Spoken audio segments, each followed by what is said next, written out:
ఇక AP cabinet ను విస్తరిస్తే గుంటూరు జిల్లాలో మంత్రుల రాతలు తారుమారయ్యేలా కనిపిస్తున్నాయి. రెండో మంత్రి కిషోర్ బాబును జిల్లాలో డమ్మీని చేసిన మంత్రి ప్రత్తిపాటి పుల్లారావు పదవికి ప్రమాదం పొంచి ఉంది.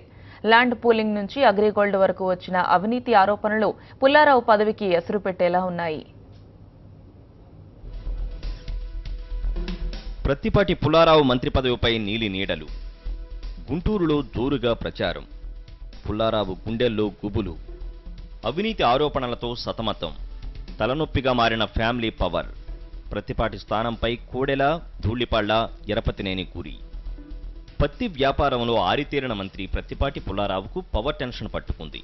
పవర్ సెంటర్గా ఫ్యామిలీ ఎదగడంతో అసలు పవర్కే ఎర్తపెట్టేలా మారింది. చంద్రబాబు నాయుడు కేబినెట్లో గుంటూరు జిల్లా నుంచి 2 మంత్రులున్నారు. ప్రత్తిపాటితో పాటు రావెల కిషోర్ బాబు కూడా ప్రాతినిధ్యం వహిస్తున్నా జిల్లాలో పెత్తనమంతా ప్రత్తిపాటితే. రాజధాని జిల్లా కావడంతో అధికారానికి, దర్పానికి తిరుగులేదని పెద్దగా చెప్పాల్సిన పని లేదు. టీడీపీలో పెద్ద పొలిటికల్ పవర్ సెంటర్లన్నీ గుంటూరు జిల్లాలోనే ఉన్నప్పటికీ మంత్రి పదవి ఎన్ను వరించింది. గతంలో టీడీపీ 10 ఏళ్లు ప్రతిపక్షంలో ఉన్నప్పుడు పార్టీ గుంటూరు జిల్లా అధ్యక్షుడిగా పనిచేసి బాగా ఖర్చు పెట్టినందుకు పుల్లారావుకు మంత్రి పదవి దక్కింది. పదవి దక్కి 2.5 ఏళ్లు కావస్తున్న క్రమంలో ఇప్పుడు ఆయనకు సమస్య వచ్చి పడింది.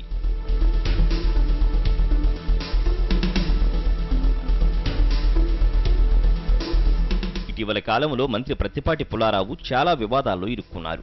రాష్ట్రంలోని 1,00,000 మందిని రోడ్డున పడేసిన అగ్రిగోల్డ్ భూములను ప్రత్తిపాటి పుల్లారావు ఆయన భార్య పేరున కొనుగోలు చేయడం రాజకీయ దుమారం రేపింది. అంతేకాదు, రాజధానిలో ల్యాండ్ పూలింగ్ కూడా బూమరాంగ్ అయింది. మంత్రి ప్రత్తిపాటి పుల్లారావు మనుషులు అసైన్డ్ భూములు కొన్నారని ప్రతిపక్షం తీవ్రస్థాయిలో ఆరోపణలు చేసింది. వీటికి తోడు మంత్రి ప్రత్తిపాటి కుటుంబ సభ్యులు చిలకలూరిపేటలో చేసే వ్యవహారాలు కూడా ప్రజల్లో తీవ్ర వ్యతిరేకత తీసుకొచ్చాయి.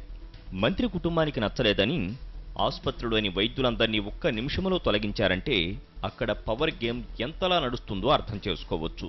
చిలకలూరిపేటలో ఏ పనులు కావాలన్నా, జిల్లాలో ఏ వ్యవహారం ముందుకు సాగాలన్నా పుల్లారావు కుటుంబ ఆశీస్సులు లేకుండా సాధ్యం కాదు. అన్నింటికీ మించి గుంటూరు జిల్లాలో జరిగిన 600 కోట్ల పత్తి కుంభకోణం కూడా ప్రభుత్వాన్ని తీవ్ర విమర్శల పాలు చేసింది. ఈ వ్యవహారాలన్నీ ప్రభుత్వానికి, మంత్రికి చెడ్డ పేరు తెచ్చాయి.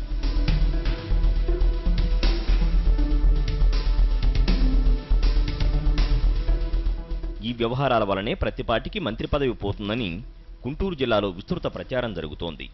మంత్రి ప్రత్తిపాటి స్థానంపై అదే జిల్లాకు చెందిన హేమాహేమీలు కోడెల శివప్రసాద్, ధూళిపాళ్ల నరేంద్ర, ఎరపతినేని శ్రీనివాస్ గురిపెట్టారు.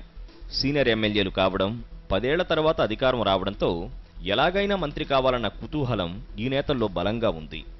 అందుకోసం మంత్రి ప్రత్తిపాటి పుల్లారావుపై ఉన్న వ్యతిరేకతను, అవినీతి ఆరోపణలను పూసగుచ్చినట్టు సీఎం చంద్రబాబుకు చేరవేస్తున్నారు.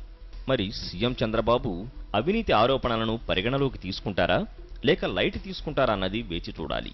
ప్రత్తిపాటి పుల్లారావు మాత్రం తన మంత్రి పదవికి డోకాలేదని చెప్పుకుంటున్నారు. తన వల్లే అన్ని వేల ఎకరాల ల్యాండ్ పూలింగ్ జరిగిందని సర్టిఫికేట్ ఇచ్చుకుంటున్నారు. తనలా తిరిగిన వారు కానీ, 10 ఏళ్లు ప్రతిపక్షంలో ఉన్నప్పుడు తనంత ఖర్చు పెట్టిన వారు కానీ టీడీపీలో ఎవరూ లేరని మంత్రి పుల్లారావు పదే పదే అందరితోనూ అంటున్నారు. మరి ప్రత్తిపాటి పదవి ఉంటుందా, ఊడుతుందా అన్న తేలాలంటే మంత్రివర్గ విస్తరణ వరకు వెయిట్ చేయాల్సిందే. ఎన్ సతీష్, ప్రిన్సిపల్ కరెస్పాండెంట్, సాక్షి న్యూస్, విజయవాడ.